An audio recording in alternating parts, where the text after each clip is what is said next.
First Watch with Sheriff Mark Daniels on KWCD Bisbee Sierra Vista, hosted by Public Information Officers Carol Kappas and Grady Butler. First Watch is brought to you by Sulphur Springs Valley Electric Cooperative. And welcome to your Friday. I'm Grady Butler. With me is Carol Kappas and Sheriff Mark Daniels. Good morning. Good morning, Cochise County. Hello, everyone. Well, Sheriff, are you excited for football? It starts tonight. It kicks off tonight. It's going to be a long one. It's going to be a long day. Yes. That's one thing about Fridays. It's a long one. But, yes, we're open up our season with Cienega High School. It's a Vail High School.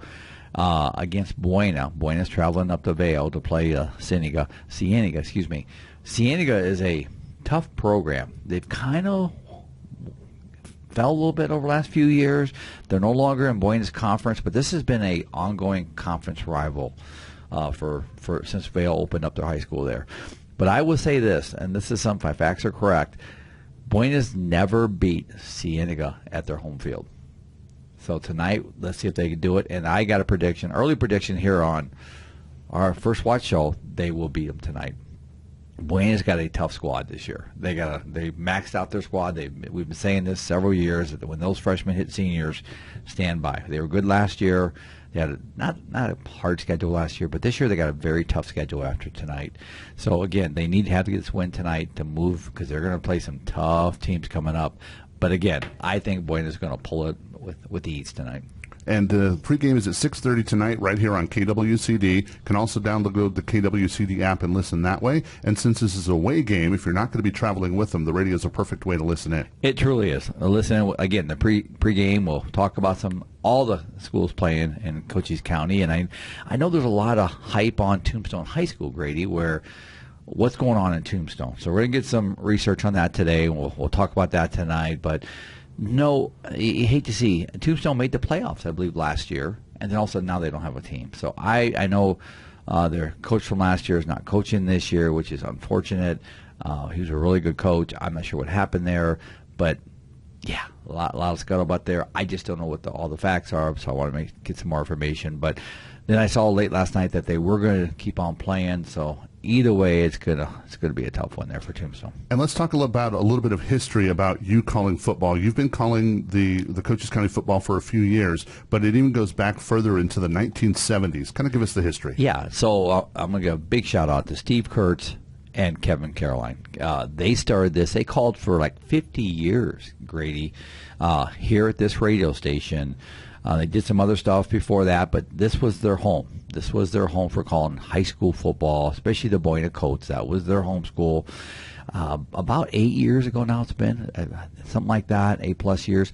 Steve Kurtz and Kevin asked me to come call with them. And I think they saw where they were, hey, our time is closing. We need to get some new blood in there. And let me tell you, I remember they asked me, hey, Steve goes, hey, Kevin, will you call football? You've been on the radio your whole life with a police radio. Well, a police radio microphone is a lot different than a microphone when you're calling football. So it was tough. It was really tough calling football games. And then sadly, Kevin passed away several years ago, and so did Steve. So I came to the rail station. We had a long talk. Mike here, the manager, and said, hey, do you want to continue it? And that was their vision. That was their mission. So and if you go to Buena High School, look up in the press box, it's named after those two guys, Kevin and Steve. So we always honor those folks. I want to make sure this legacy carries on way beyond me even. So again, we're going to push forward another season in honor of Steve and Kevin. And are you still doing soccer? Yeah, I'm doing soccer for ALA. I'm doing the boys varsity team for soccer, and it's hard to put a program together when you have a very young, very small. I mean, their elementary and junior high ALA are packed. I mean, the future is bright. They're a new school, but they're filling. It's like water drip into a tank. Once that tank fills, they're going to be fine. But right now, it's slowly. And I just heard yesterday that they're going to put a multi-use turf field at ALA. So their high school track and field will be turf for both soccer and football. So I'm excited about that. They're going to start doing that at the end of this football season. They've kind of struggled trying to get the football grass going, so I just got the announcement yesterday. And then they've already had, I understand, the approval, so they should start building their gym, which is supposed to be a double-stacker gym. So that's coming up. Once all that's done, then they're going to move into AIA next year, and then they'll be right into the schedule with the rest of the teams here. So again, ALA's moving it, but again, it's just they've kind of underestimated their growth. So again, I give it about 2 or 3 more years and watch ALA. It'll be a nice little competitive in-house, in-school, or in-town rival with Buena. It'll be good. It'll be fun. In addition to that, it's been a really busy week. Oh boy, yeah. So let's just give a huge shout out to the Sheriff's Assist team. They had their annual awards luncheon yesterday at Cochise College, and Alan Wheeler is Victor 2 for Volunteer 2, and he got the Volunteer of the Year award. So they did a really amazing job. Grady did a fabulous video highlighting, all of the things for SAT. So really good turnout, really good event, and I think that shows the dedication to the actual program and by the people that are running it and participating. And I echo what you're saying, Carol, and congrats to Alan Wheeler for being SAT's Volunteer of the Year, but also to John Black, our commander that oversees that. John's a retired colonel. I mean, just what an amazing group of men and women. I mean, literally, they go out there and they do so many cool things. And Grady, your video was awesome. Hopefully you're going to post that on Facebook. Yes, you'll see it soon. Good. I mean, this lady wrote a song just for, and she's with the...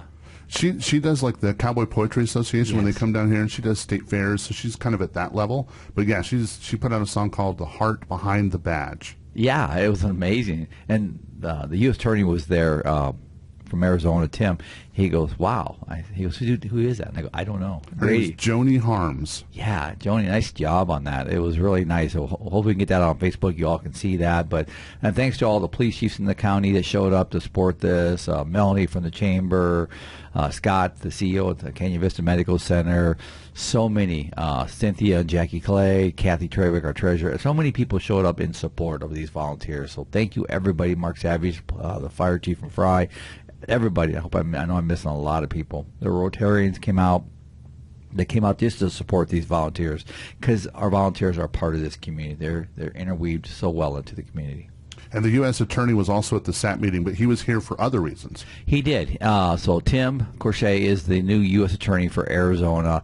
He sits on a couple committees with me. I got to know him a little bit. Super welcoming guy.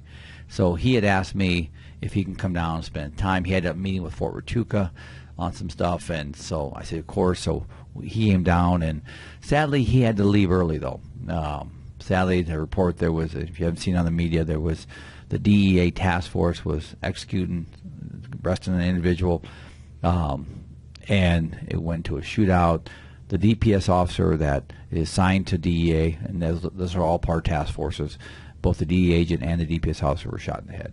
So one had a ballistic helmet on, which I think is probably going to save his life. And so I have not heard the status, but the U.S. Attorney, because it's the federal task force, took off. He got the call, then I took him back to his car, and he took off after that. So, but my prayers go out to both those law enforcement officers. I hope they're going to be all right, and their families, to include their agencies, because that's tough on an agency. And you hear things like that, and it makes you wonder, people are dedicating their lives to service of their community and to the people around them and those they love. So one of the things that we try to do is when you hear things like that and then you have deputy testing, we want to make sure it doesn't impact or change the minds of people trying to get into the service of others. So we did have deputy testing earlier this week. Well, it does. It's a tough job, and people like the flashing lights and the cool equipment, but at the end of the day, it's a very tough job. We deal with tough situations, situations that the normal mind doesn't even think about. I mean, I hate to say it like that, but it's so true. And we just had testing last Saturday. We had like 30, 40 people there. I was impressed when I walked into the testing center because I always go out there for every testing to welcome them. I want them to. I appreciate that. I mean, people aren't testing. We don't have a sheriff's office. So I went out there, thanked them all, talked to them, and wished them the best. Talked about what my standards are as a sheriff, and they did well. It was a very good group of applicants testing here for the sheriff's office. But you're right, Carol.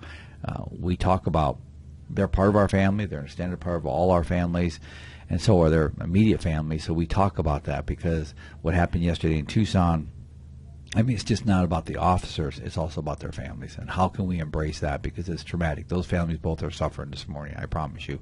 So, and I know those agencies, both DEA and DPS, will be all over that. So, yeah, it's not a good situation. But we're lucky. We're special here in Cochise County. We have such, I say it all the time, the reason we're not attacked by that evil, and not saying there's evil that don't want to harm us, but even, I can say this, even those like to attack the sheriff's office and law enforcement, at the end of the day, the community's behind us.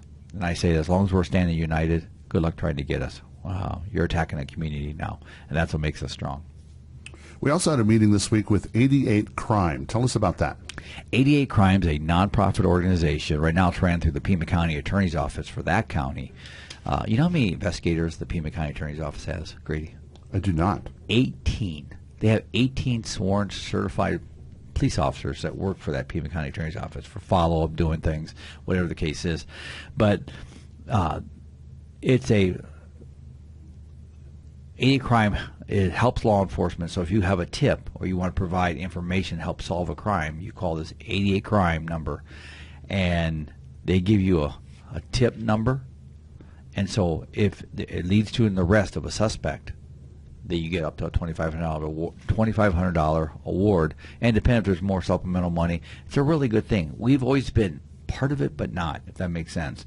And so Jessica, who I met at a community event a couple weeks ago, actually asked if she can go down and see me. So I invited Chief Heiser. We met with her.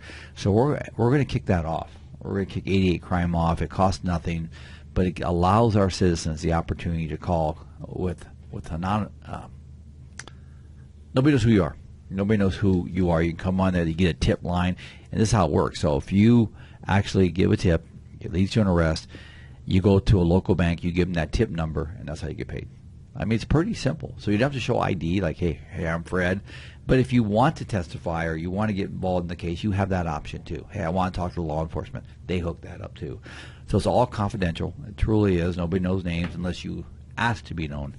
But we're going to join that, and I've talked to Lori Zuko from the county attorney's office, between her office and some programs we're kicking off. It'll be a neat program. Again, another opportunity for people to help us solve crimes, because crimes are solved through the community, believe it or not. And the other side of that is interesting dynamic, another one between the county attorney and the sheriff's office, where we're going to assist them getting that investigator. We are. So I've been told that Cochise County Attorney's Office is the only attorney's office without an investigator or somebody right next to them. We had that in the past over the years. So based on the 88 Crime, based on previous conversations already with Lori Zuko and myself, so Lori and I spoke, and I appreciate this, Lori. So we're going to assign one of our seasoned deputies, Nick LeMay, who's a corporal with us, but spent 20 years at Service Police Department, retired. He's been with us now. So we're going to assign him over there. So he'll be Lori Zuko's investigator to work outreach, help her with investigations, follow if needed, work liaison for law enforcement. It's just a better way of doing business. And so if there's subpoenas that need served, a witness needs to go be picked up, whatever it may be, but it gives her that autonomy too to do her thing with a law enforcement officer. So we're proud to do it. The money, people are saying, well, how are you doing that, Sheriff? Yeah, we don't have a lot of resources, but in this case, we're going to put this person under a grant that we have at the sheriff's office. But we think it's best served by serving all law enforcement, the police departments, DPS, or if there's a federal case that she's prosecuting, it gives her that ability to move that with a law enforcement officer assigned to her. So we're excited. Tell us what the CTE program is. CTE is a well-known program now in high schools called Career Technical Education. That's where you see your medical programs, your law enforcement programs, your firefighter programs. Culinary is another one. So many programs out there. So CTE at Buena, which I went over there this week, is their criminal justice one. I kick it off every year for them. It's always an honor to do it with Coach Keogh and his kids over there. So a lot of us get to know pretty well. So because they have different levels, and then the police chiefs come in and speak, firefighters, everybody comes in and speaks to them to give them not just the law enforcement but the public safety aspect of it. So I got the opportunity to go speak with them this week and spent the day with them and all the kids talking about not just what is law enforcement, but what it takes to be a law enforcement officer, the role model, the decisions you're making now as a young person will carry you into your life, your adult life, and just the kids are so good. And so we'll see what we get, but believe it or not, we pick up quite a few. Whether they work in our support division or they work in our jail, and then when they turn 21, if they wish, they can go work in patrol. But either way, it starts their law enforcement career. So I'm I'm excited about that. And we just reset our new salaries for the sheriff's office. So a starting deputy now is $60,000. Detention officer in jail, which are civilianized, is $50,000. So we're getting them up there. We'll never be rich. We'll never be the top of the scale. But at the end of the day, we're moving the needle, and I'm proud to say that. And talking about things going on in the department, you've had a couple dinners this week. So first and foremost, you had the Farm Bureau dinner, and how did that go? Excellent. I mean, these are the farmers of Cochise County. Let's just put it what it is: the Farm Bureau of Cochise County, and they served big old steaks, baked potatoes, beans. I mean, it was awesome. It was just a great meal, and I got the opportunity to be their guest speaker. And I'll just tell you, you can't find more down-to-earth people. I just did my Western States Sheriff's message, and for their magazine, and as president of the Western States, and I talked about farmers and ranchers and the cowboy hat, the symbolic purpose of a tradition of a cowboy hat. So again, it was actually really cool. That's what sparked me to do that article like that. So yeah, they gave me a nice little bag with some gloves in it and stuff as their guest speaker. It was just they're just great people, and they're really they're part of to me, the backbone of Cochise County. And then you also had to share again, expand upon all the information. You had congressional staffers come from Mark Kelly's office and from Gallego's office, and there were several that met, and you were able to sit down and actually share information with them about what's going on in Cochise County. Yeah, we had a meeting over or dinner at Tombstone Brewery. There was 13 plus of them, and they came from Congress, all the different staff that represent like border for them, these senators and congressional people. So it was a great opportunity. And as I started off, it wasn't about politics. And I'm sure some people didn't agree with me, but that's okay. It was about what are we doing to save lives in Cochise County. And I said that to them. And how we're doing it, and the humanitarian side of this, the national security side of this, the public safety side of it. So we talked all about that, and it was very positive. Did everybody walk away happy? Well, I don't know. I didn't ask that question, but what I hope they walked away more educated, understanding why we have a border and what it means for a border community like ours to keep it safe. And that's my message to them. But the feedback I heard was very positive. But you know how that works. Everybody likes to sit back, put the political optics back on. But again, the same about politics. It's about people and the ones that live here and how we protect them. And one of the calls we got this week was about a dog bite. Yeah, a serious dog bite. And my heart goes out to this family. They have one of the dogs, they said about 200 pounds. It's one of those big dogs, the ones you can saddle up and ride. Mastiff. Yeah, a big old thing, man. And such a cool dog, but they're very protective. I don't know what happened here yet.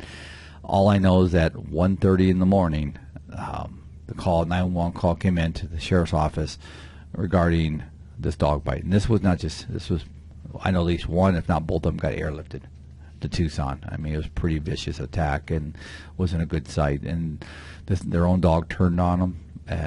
I don't know if he got spooked. I have no idea. But at this point, we're investigating that. Again, it was a pretty rough situation there, and especially when your own dog tears you up like it did. So that's investigations in the works. So hopefully this family will be all right.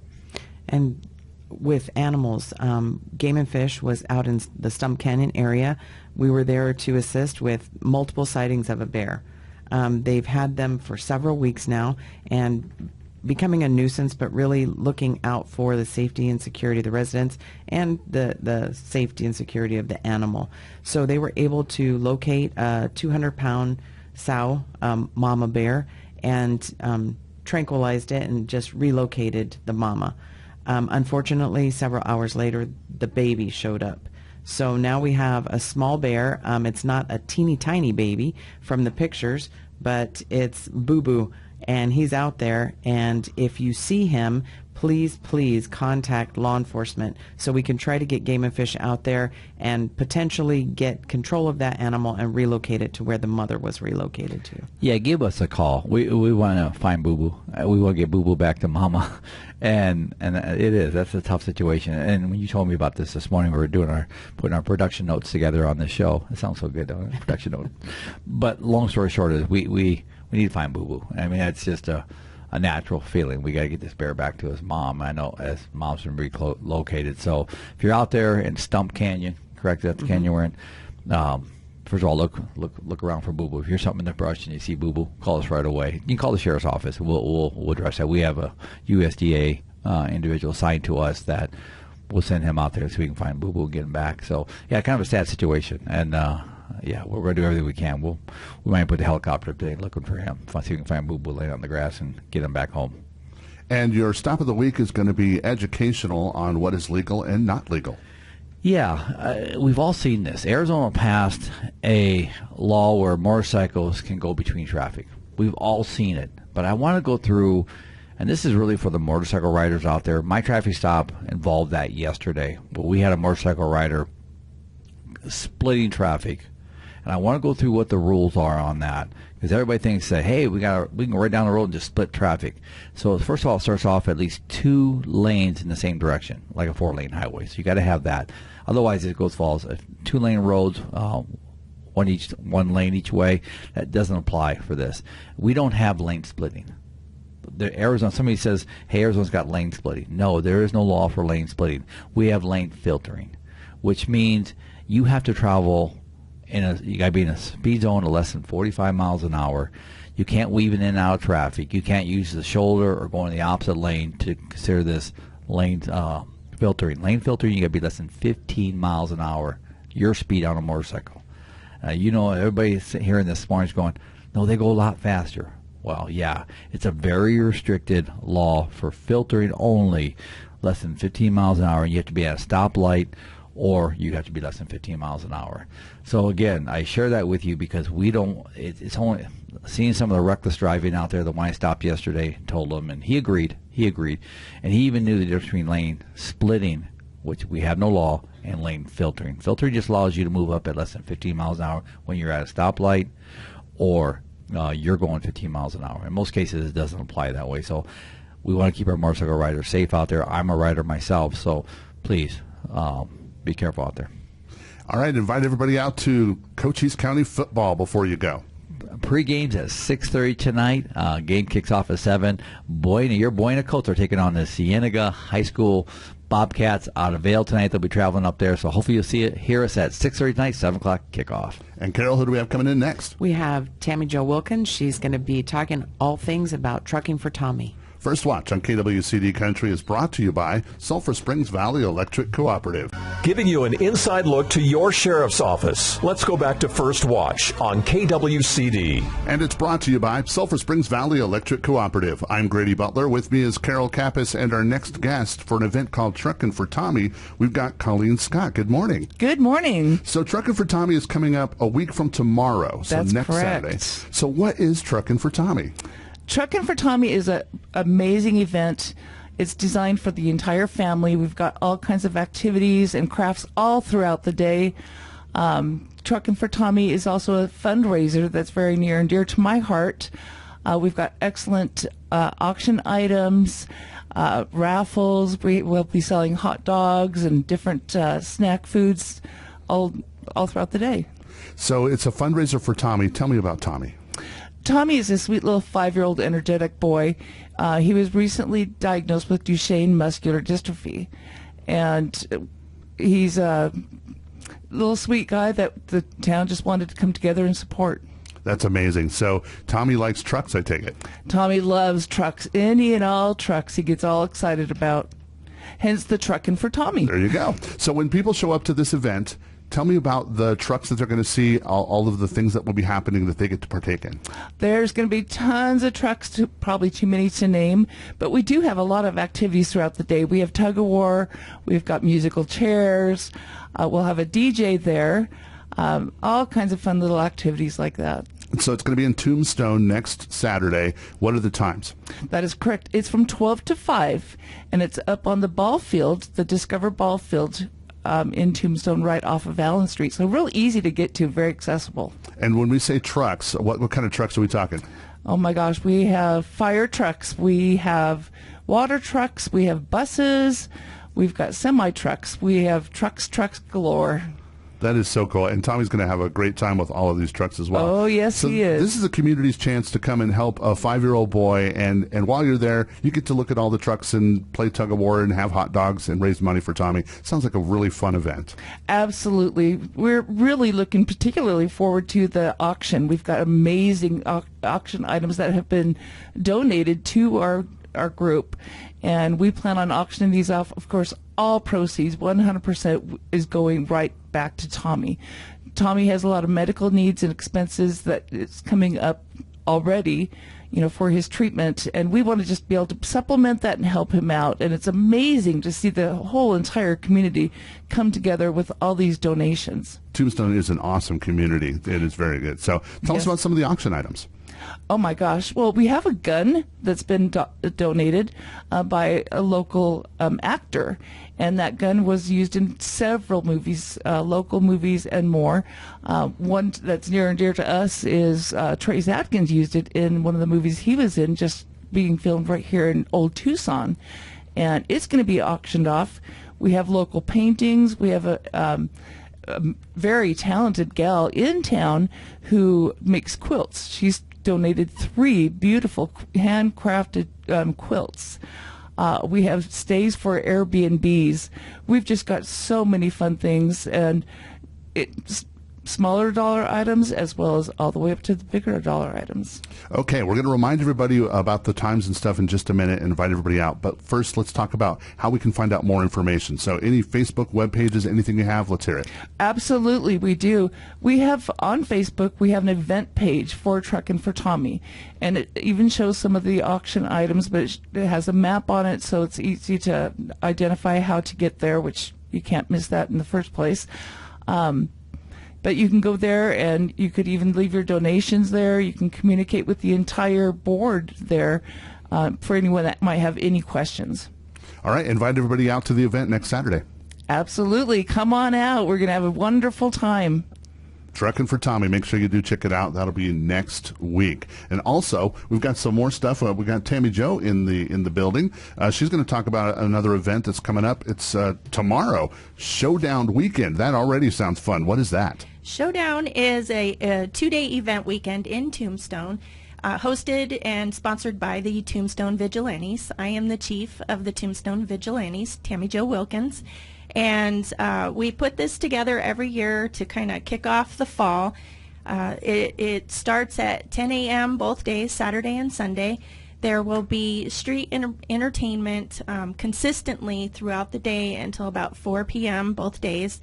3 p.m. on Sunday is our rifle raffle, because we're raffling off a rifle. That is a tongue twister. It is. Not enough coffee yet. And then we are selling event T-shirts for the first time for Showdown Weekend, and they're really awesome T-shirts done by the great John Levon, who has done quite a few T-shirts for the Tombstone community. So we're super excited. Come out, support the Vigilantes, support Tombstone, and kick off this 3-day weekend starting tomorrow at 10 a.m. That sounds like a lot of fun, and when the Tombstone Vigilantes are involved, it's a good time, that's for sure. It absolutely is. And real quickly, remind us what the Tombstone Vigilantes do. We know what you do for fun and the shootouts and the reenactments, but you guys are also really helpful behind the scenes in the community. Yes, Tombstone Vigilantes is a 501c3 that has been around for 77 years, almost 78 years now. We perform twice monthly on the streets of Tombstone. It's usually the second and fourth Sundays, and then of course event weekends. You can check out the Tombstone Chamber of Commerce or Discover Tombstone websites or Facebook pages for more information on when our event weekends are. But the Tombstone Vigilantes actually come out for a couple hours on those days, and they perform in the streets of Tombstone. And we take donations from our hanging tree. We have a new jail now. You can get your picture taken in our jail. And we take donations, and then we give back to the community. So one of the big things coming up this year is the Stuff the Stagecoach event, which will be Thanksgiving weekend. And what we do with that is we take the donations up into that point, and then we take a group of us gals go shopping, and we buy Christmas gifts, and we fill up a stagecoach. It's kind of like Stuff the Bus, but Old West style. And we provide those toys to the Santa in the Park event that's hosted in December. So just to give you an idea, we've been able to donate back to the city for everything for fireworks shows to most recently with the Val Kilmer Memorial Weekend, we participated in the walk down and we donated to the plaque for his plot dedication in the Tombstone Cemetery. So Tombstone Vigilantes are kind of behind the scenes and 100% support ambassadors of Tombstone, support the Tombstone businesses, the Tombstone community. We keep the West alive. We love the Tombstone Vigilantes. Oh, so do I. Yes. So invite everybody out to the Showdown weekend tomorrow. Everybody come on out to Tombstone tomorrow starting at 10 a.m. through Sunday at 4 p.m. and have some fun in the streets of Tombstone with a whole bunch of reenactors and check out some of the shops and the local eateries, the local saloons. We would love to see you there. First Watch on KWCD Country is brought to you by Sulphur Springs Valley Electric Cooperative. Giving you an inside look to your sheriff's office. Let's go back to First Watch on KWCD. And it's brought to you by Sulphur Springs Valley Electric Cooperative. I'm Grady Butler. With me is Carol Kapist. And our next guest from Seniors Helping Seniors, we've got Cameron and Kate. Good morning. Good morning. So let's start with you, Cameron. What is Seniors Helping Seniors? Seniors Helping Seniors is focused on in-home care services so that individuals can stay independent in their own home with dignity and respect. And we hire seniors as caregivers. So those who are looking for a little bit of something that's meaningful, want to make a difference, and make a little bit of an income in their retirement years, make our best caregivers because, as my mom would say, there's a big difference between empathy and sympathy. So, Kate, what if somebody has never been a caregiver before, ever? What a great question. Actually, all of us have been caregivers at one time or another, maybe caring for children or an older family member. And the very good thing about Seniors Helping Seniors is that we hire people with heart. We can teach them all the skills they need, but they've got to have that heart. That's pretty cool. So when a senior is looking for anything from companionship on up, that's something that you guys provide. Correct. Yes, absolutely. So how does it work if you're a senior and or if you're a family member and you want to help mom or grandma? How does this work?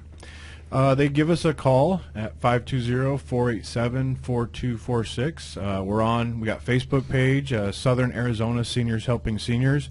We're able to go out. We do a free consultation. We do basically a safety walkthrough to make sure the home's safe for them and the caregiver.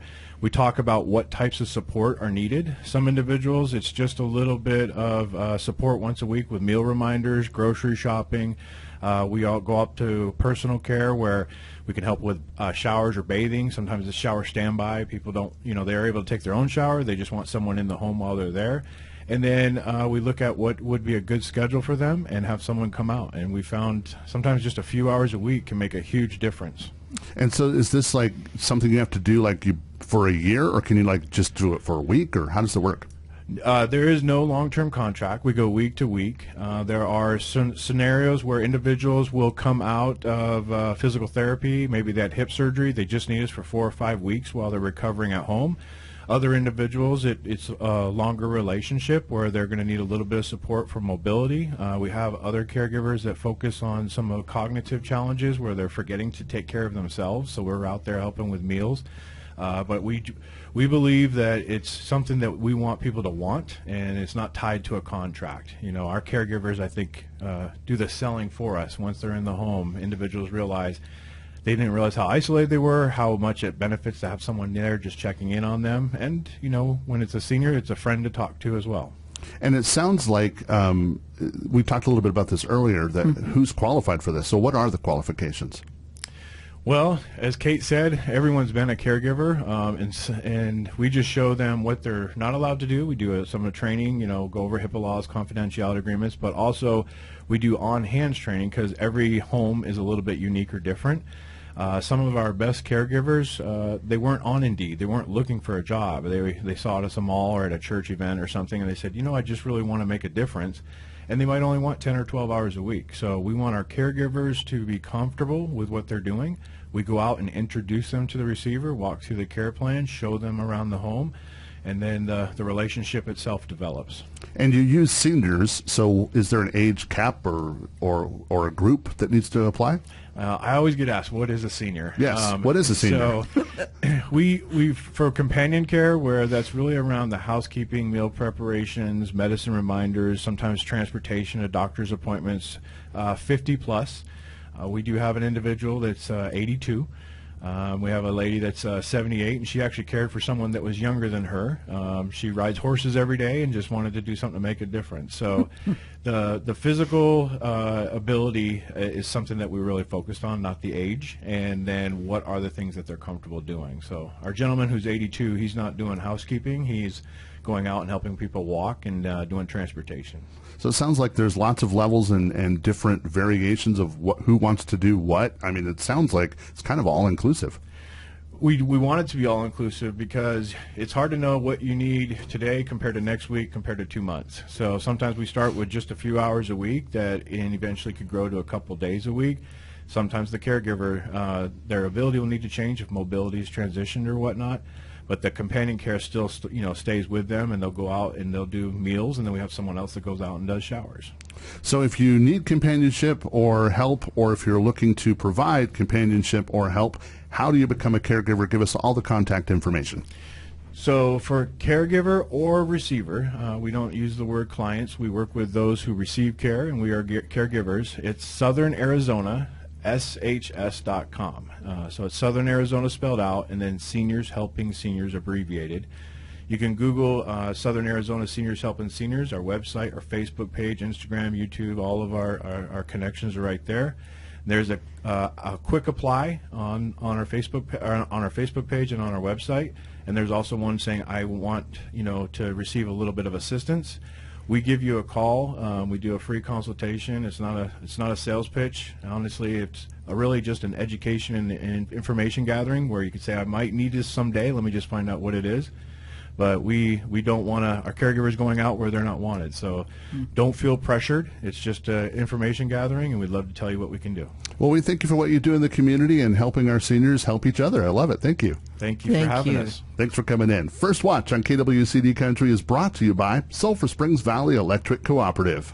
You've been listening to First Watch, brought to you by Sulphur Springs Valley Electric Cooperative. Keep up to date. Follow the Cochise County Sheriff's Office on Facebook, and tune in next Friday, 7 a.m. for First Watch right here on KWCD.